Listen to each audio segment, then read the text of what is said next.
여러분 가운데에 일하시는 분들이 많이 계실 텐데요. 일하시면서 시간당 얼마를 받으십니까? 한번 속으로 그 숫자를 한번 생각해 보시기를 바랍니다. 여러분은 일을 하고 급여를 받으실 때 어떤 마음으로 그 급여를 받으시는지요? 아마도 내가 이 정도 한 달 동안 수고하였으니 아마 당당한 마음으로 기쁜 마음으로 급여를 받으실 줄로 생각을 합니다.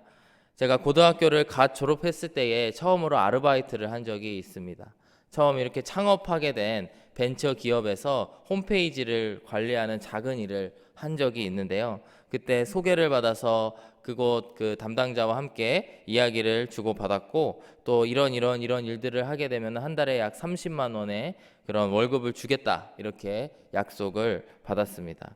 30만 원이라는 것이 사실 그렇게 아주 큰 돈은 아니었습니다. 근데 한 달이 지나가는데 돈을 줄 생각을 안 하는 겁니다. 아마 그 기업이 본인들이 생각한 만큼 잘 되지도 않고 홈페이지가 활성화도 되지 않았던 것 같습니다. 그렇게 바쁜 일이 아니었고요. 또 제가 듣기로는 곧 그 회사가 얼마 가지 못해 망했다라는 소식을 저도 듣게 되었습니다. 근데 30만 원이라고 하는 그렇게 뭐 그거 없으면 못 살 정도의 돈은 아니었지만 그 돈을 받지 못하자 저는 기분이 굉장히 나빴습니다. 제 아내 20살을 갓 넘긴 한국 나이로 그 나이대에 어린 그 청년이었지만 제 안에 어떤 마음이 있었을까요? 나에게 그 급여를 받을 권리가 있다라고 하는 것을 너무나 알았고, 그리고 그 마음 때문에 아마 그때 급여를 받지 못해 결국에 받았습니다만, 그 돈을 받지 못했을 때에 상당히 기분이 안 좋았던 그런 기억이 납니다. 오늘 바울의 본문, 어제와 오늘의 본문에서는 이제 사역자들에 대한 그 전도자들에 대한 이야기가 나오고 있는데요. 비단 교회와 또한 그 교회를 섬기는 목회자와의 그런 관계에서도 이러한 급여를 받고 안 받고에 대한 이야기는 예외가 아닙니다. 13절의 말씀을 보면 이렇게 말씀을 합니다. 성전의 일을 하는 이들은 성전에서 나는 것을 먹으며 제단에서 섬기는 이들은 제단과 함께 나누는 것을 너희가 알지 못하느냐. 사실 이렇게 이야기하는 것이 알지 못하느냐라고 하고 묻는 것은 이것이 너무나 당연한 상식이었기 때문에 그렇게 이야기를 하고 있는 것입니다. 성전에서 일을 하는 사람은 성전에서 그 나는 것들, 그 제물로 바쳐진 동물이라든가 그런 것들을 먹으면서 살아가는 생계를 유지하는 일들이 사실 구약의 시대와 오늘 본문인 신약의 시대에서도 너무나 당연한 것으로 받아들여졌다라는 것입니다. 어제 함께 살펴본 9장 9절의 말씀을 보시면 모세 율법에 대한 이야기가 나옵니다. 모세 율법에 곡식을 밟아 떠는 소에게 망을 씌우지 말라 기록하였으니 하나님께서 어찌 소들을 위하여 염려하심이냐. 신명기 18장에 나오는 말씀을 인용을 하면서 하나님께서 보실 때에 소에게도, 일을 하는 소에게도 그 먹을 것을 주시는데 어찌하여 이 목회자들 그리고 사역자들에게는 주지 아니하겠느냐, 이런 이야기를 하고 있습니다. 실제로 구약에서도 성전을 섬기는 그 제사장들, 그리고 그 제단을 섬기는 제사장들에게 그렇게 모든 12지파가 함께 그들의 먹고 살 것들을 주었던 기록을 우리가 잘 알고 있습니다. 신약에 와서도 주님께서는 비슷한 말씀을 하십니다. 누가복음 10장 7절의 말씀을 보시면은 전도자를 보내시고 그곳 가운데에 어떻게 살아가라라고 하는 것을 말씀하시는데요. 그 집에 유하며 주는 것을 먹고 마시라. 일꾼이 그 삭을 받는 것이 마땅하니라. 이 집에서 저 집으로 옮기지 말라, 이렇게 말씀을 합니다. 전도를 하는 과정에서도 당당히 그 집을 어떤 집에 유하면서 그곳에서 받는 것을 감사한 마음으로 받아라라고 말씀을 하고 있는 것입니다. 그렇기 때문에 사실 사도 바울이 고린도 교회에서 사례비를 받는 것이 너무나 당연한 일이고 어찌 보면 그것이 사회적으로도 상식적으로 통용되는 일이었음을 우리가 알 수가 있습니다. 우리가 함께 살펴보고 있는 이 고대 그리스 로마 시대를 살펴보면은 그 당시에는 순회하는 철학자들이 있었다고 합니다. 그래서 그 종교 지도자들이나 이렇게 철학자들이 이곳저곳을 돌아다니면서 그들이 갖고 있는 지혜를 나누기도 하고 그들의 논리를 펴기도 하고 하는 모습들이 있는데요. 고대의 기록들을 보면은 이들이 삶을 유지하는 방법이 몇 가지가 있었다고 합니다. 첫 번째는 그들을 파송한 단체나 그런 모임이 있을 경우에 그들로부터 지속적으로 후원을 받거나 혹은 그 도시에 들어갔을 때에 그곳에서 부유한 사람들과의 그 가정에 머물면서 후원을 받거나, 혹은 때로는 그것이 여의치 않을 경우에는 구걸을 하거나, 또 그것도 여의치 않으면 돈을 벌어서 그 자비량으로 활동했다라는 것이 기록을 통해서 우리가 알 수가 있습니다. 근데 우리가 함께 흥미롭게 살펴봐야 될 것은 이 네 가지 방법에는 다 등급이, 그 당시 사회적으로 등급이 있었다라고 합니다. 파송된 그 단체나 그런 사람들의 후원을 받거나 혹은 부유한 가정에 그런 후원을 받는 경우가 참 좋은 케이스이고요. 또 그 다음은 구걸하는 것.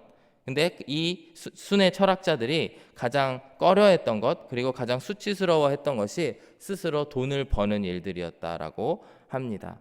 사실 이러한 사회적인 상식들, 그 다음에 고린도 안에 있는 그 헬레니즘 문화가 교회 안에서도 들어오고, 그러한 색안경을 가지고 바울을 바라보았던 고린도 교회 성도들이 많이 있었다라는 것입니다. 사도 바울은 그가 마땅히 받을 권리가 있음에도 교회를 먼저 생각하고 또 교회를 섬기기 위해서 그것을 받지 아니하고 오히려 텐트 메이킹을 하면서 살아갔던 목회자였습니다. 근데 이 고린도 교회에 있는 사람들 같은 경우에는 그런 바울의 마음을 모두 헤아리지 못하고 저 사람이 마땅히 받아야 될 사례비를 받지 않는 걸 보니 저 사람은 사도가 아니거나, 혹은 또 이 급이 떨어지는 그런 지혜자인가 보다, 이렇게 생각했다라는 것입니다. 그것을 사도 바울은 아주 적극적으로 변론을 하고 있습니다. 그가 내가 사도된 것을 앞장에서도 함께 살펴보았고요. 그것을 주장하는 것을 함께 살펴보았고, 그리고 더 나아가 이 미성숙한 교인들이 바울이 전한 그 복음조차도 깎아내리려고 하는 그런 마음들, 그것을 안 바울은 그 사실들을 조정을 하고 있습니다. 그래서 오늘 바울이 이렇게도 당당히 변론할 수 있었던 것, 그가 앞장에서 이제 자유함에 대해서 이야기했는데요. 그는 모든 이 교회와 또 사역자 간에 사례비를 받고 안 받고, 생활비를 받고 안 받고의 부분에서 너무나 자유했던 사람이었기 때문에 그는 너무나 당당히 이야기를 하고 있는 것입니다. 14절의 말씀을 보시면 이와 같이 말씀합니다. 이와 같이 주께서도 복음 전하는 자들이 복음으로 말미암아 살리라 명하셨느니라, 이렇게 말씀하면서 그가 분명히 그리스도께 받은 그 사명에 매여 있어서, 그래서 사역을 하는 것이기 때문에 그 앞장에서 이야기하듯이 사례비를 받고 안 받고의 문제가 아니고 그 복음 전도의 그 사명 안에 거하기 때문에 이렇게 당당히 말할 수 있고 사역할 수 있다라는 것을 이야기하고 있습니다. 15절의 말씀을 보시면 그가 그의 진심을 알아주기를 바라는 마음으로 성도들에게 이야기합니다. 그러나 내가 이것을 하나도 쓰지 아니하였고 또 이 말을 쓰는 것은 내게 이같이 하여 달라는 것이 아니라 내가 차라리 죽을지언정 누구든지 내 자랑하는 것을 헛된 대로 돌리지 못하게 하리라. 내가 자랑하는 것이 무엇일까요? 바로 그리스도께 받은 복음의 말씀입니다. 복음의 말씀을 헛된 것에 돌리려 하는 그런 교회 안에 미성숙한 교인들, 혹은 믿지 않는 사람들의 그런 모습, 그런 것들을 모두 없애려고 이 모든 것들을 변론하고 있다라고 말씀을 하고 있습니다. 16절 이하의 말씀을 보면, 그렇다면 어떠한 동기로 그가 이런 사역을 하고 있는지 몇 가지를 우리가 살펴볼 수가 있습니다. 16절의 말씀, 17절의 말씀 함께 살펴보면, 내가 복음을 전할지라도 자랑할 것이 없음은 내가 부득불 할 일임이라. 만일 복음을 전하지 아니하면 내게 화가 있을 것이로다. 내가 내 자의로 이것을 행하면 상을 받으려니와 내가 자의로 아니한다 할지라도 나는 사명을 받았노라, 이렇게 말씀하고 있습니다. 바울은 두 가지를 이야기하고 있습니다. 첫 번째는 나는 이 자의로 복음을 전하고 있다, 그리고 복음을 전하면서 사례비를 받지 않고 있다라고 말씀을 하고 있습니다. 그리고 두 번째로 사명을 그렇게 자의로 하지 못할지라도 본인이 받은 그 사명을 따라 하고 있다라는 말씀을 하고 있습니다. 여기서 사명을 받았노라라고 하는 오이코노미안이라고 하는 단어는 우리가 흔히 아는 직분이라고 하는 단어와 같은 어원을 가진 단어입니다. 그래서 나는 사명을 받았노라라고 하는 말씀이 우리가 어떻게 적용해 볼 수가 있냐면, 우리가 받은 직분들, 그리고 우리가 받은 그 안에 감당하고 있는 사명을 받았기 때문에 이 우리가 전해야 될 복음을 전해야 된다라고 말씀을 하고 있습니다. 사랑하는 여러분, 여러분들은 또 어떤 일들을 교회 안에서 감당하고 계시는지요? 저희들 가운데는 여러 가지 직분들이 있습니다. 집사나 혹은 안수 집사나 혹은 목자, 목녀 혹은 교회 안에서 여러 직분들을 우리가 감당해야 되는데 이것들을 할 때에 정말 저희가 자의로 저희들의 마음을 다하고 뜻을 다하여 해야 되는 줄로 믿습니다. 그리고 두 번째, 내가 하고 싶지 않을 때에도 나의 의지와 반하는 날이 있더라도 우리는 사명으로 이것들을 감당하며 나아가야 되는 것입니다.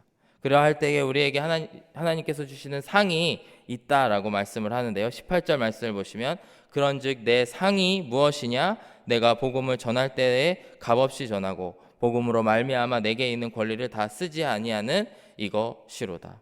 우리가 그리하여서 우리의 직분을 감당할 때에 하나님께서 상을 주시는데요. 두 가지로 말씀을 하고 있습니다. 첫 번째는 복음을 전할 때에 값없이 전할 수 있는 그 상을 우리에게 주셨다. 두 번째는 복음으로 말미암아 내게 있는 권리를 다 쓰지 아니하는 것. 두 개가 같은 의미입니다. 즉 뭐냐면 내가 어떤 대가를 바래서 사역을 하는 것이 아니고 값없이 그것을 전하고 또 값없이 내가 쓸 권리를 쓰지 아니하는 그런 헌신된 마음을 이야기를 하고 있습니다. 바울이 이야기하고 있는 이 우리가 받을 상이 무엇일까요? 우리가 생각해야 될 부분이 무엇이냐면 바로 우리가 이 하나님의 크신 사역 안에 있다라는 것 자체가 우리에게 큰 상이다라고 하는 것입니다. 즉 우리가 생각할 때의 상이라고 하는 것은 뭔가 물질적으로 받는 것 혹은 어떠한 그런 명예를 취득하는 것, 그런 것을 생각할 수가 있습니다. 하지만 하나님께서 우리에게 주시는 상은 무엇이냐면 하나님의 교회를 세우는 일, 또 하나님의 복음을 전하는 일에 우리가 참여하는 것만으로도 그것이 큰 상이다라고 바울은 이야기하고 있습니다.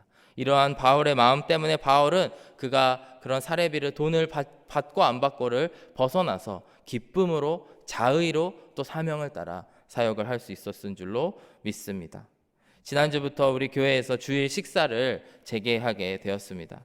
그리하여서 그것을 준비하기 위해서 2년 만에 다시 식당을 가동하고 섬기는 일을 시작하는 것이기 때문에 여러 달 동안 함께 준비하면서 이 일들을 수월하게 감당하기 위해 준비를 했습니다. 그래서 우리가 여러 가지 했던 일 가운데 이제 우리를 도와줄 수 있는 그런 기계도 조금 구입을 하고요. 또한 봉사자들을 몇 주 동안 모집을 해서 그들을 이제 한 달에 한 번씩 섬길 수 있도록 이렇게 준비를 하였습니다. 근데 이 봉사자들을 모집하고 또 그것들을 이렇게 잘 올가나이즈하는 그 과정 가운데에 한 자매님께서 이렇게 연락이 오셨습니다. 그분은 약 여기서 교회에서 한 40-50분 떨어진 곳에서 이렇게 교회에 오시는 자매님이신데요. 운전을 할 수가 없고 그리하여서 본인이 그 규칙적으로 그 봉사에 참여를 할 수가 없다라고 하는 것입니다.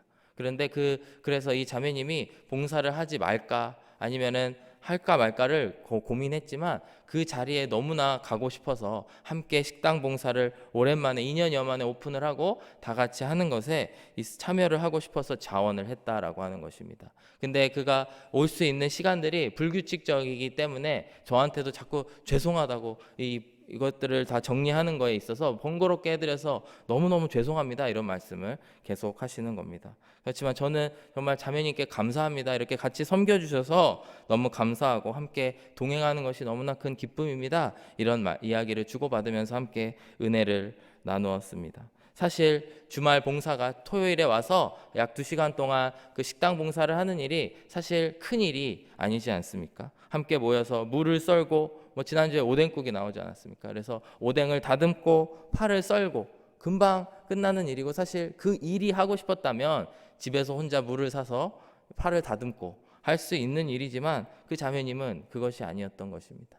그 자리에 함께 참여하고 형제 자매님들과 함께 어울리면서 또 주일에 그 식사를 할 그것들을 준비하면서 그 자리에 설 수 있다라는 것이 너무나 감사하고 은혜임을 깨닫고 아시는 분이라는 것을 생각하게 되었습니다. 사랑하는 여러분, 우리가 받는 복이 무엇일까요? 오늘 함께 찬송하였지만 받은 복을 세어보아라 찬송하였지만 우리가 진짜 받고 있는 복이 무엇일까요? 바로 우리가 이 자리에 서 있다라고 하는 것이 복이 아닌가 생각해 보게 됩니다. 사랑하는 여러분, 하나님께서는 우리를 부르셨고 사명을 주셨습니다. 그리고 그 자리에 한우리교회 위에 저희들 서게 하여 주신 줄로 믿습니다. 제가 예전에 한 국내 선교 국내 선교를 떠난 적이 있습니다. 제가 20대 때 일인데요. 이제 그 인디언 원주민 선교를 함께 떠나게 되었는데 그곳 가운데 한 나이 드신 권사님이 함께 참여를 하셨습니다. 그래서 그분이 같이 가는 버스에서 이야기를 나눈 적이 있는데요. 본인은 배우지도 못하고 영어도 못하고 이 단기 선교 안에서 할 수 있는 것이 아무도 없어서 사실 무관심했었다라고 말씀을 합니다. 근데 그러다가 아무것도 배운 것도 없고 영어도 못하지만 그렇지만 내가 해줄 수 있는 것, 여러분들께 밥을 맛있게 해줄 수 있는 것을 해줄 수 있으니 참여하기로 했다라고 말씀을 하면서 자꾸 20대 청년이었던 저희들에게 고맙다, 고맙다 이렇게 말씀을 해주신 것, 그분이 자꾸 기억에 났습니다. 사실 우리가 선교를 간다는 것이 복음을 전해야 되고 또 말로 전해야 되기 때문에 사실 영어를 못하시면 조금 따라오기 꺼려하는 분들이 많이 있습니다. 하지만 이분이 용기를 내고 왔던 것이 무엇이냐면 정말 그 자리에 참여하는 일을 내가 꼭 하고 싶다. 내가 영어는 못하지만 또 도울 수 있는 일도 많이 없지만 그 은혜의 자리에 함께 복음을 전하는 자리에 함께 서 나가길 원한다. 이 마음이 저에게 전해졌었습니다. 사실 여러분 교회 안에 여러 사역들이 있습니다. 저희들에게 맡겨주신 그 사명들이 여러 그 장소들이 있습니다. 우리는 마음으로 어떤 것은 더 귀하고 어떤 것은 덜 귀하고를 생각할 때가 있지만 사실 하나님께서 부르신 그 자리, 모든 자리 한 자리 한 자리가 정말 저희들에게 귀한 은혜의 자리인 줄로 믿습니다. 오늘 우리에게 주신 직분이 무엇인가? 교사의 직분인지, 목자, 목녀의 직분인지, 아니면 다른 어떤 작은 직분인지는 우리가 알 수 없지만 그 자리에서 사명의 자리를 귀히 여기시고 또 주님의 교회를 섬기기에 힘쓰시는 저와 여러분들이 되시기를 간절히 바랍니다. 함께 기도하겠습니다. 사랑하는 아버지 하나님 감사합니다. 오늘 이 자리에 서게 하여 주시고 저희들에게 맡겨주신 그 사명을 감당할 수 있게 하여 주심을 감사드립니다. 사랑하는 아버지 하나님, 저희들을 구원하여 주신 은혜를 잊지 않기를 원합니다. 그리고 하나님의 그 사랑을 그리고 복음을 이웃에게 전하는 일을 멈추지 않기를 원합니다. 그리하면서 저희들에게 주신 작은 일들에 주님 순종하면서 나아갈 수 있는 저희들 한 사람 한 사람 되게 하여 주옵소서. 감사드리며 예수 그리스도의 이름으로 기도드렸습니다. 아멘.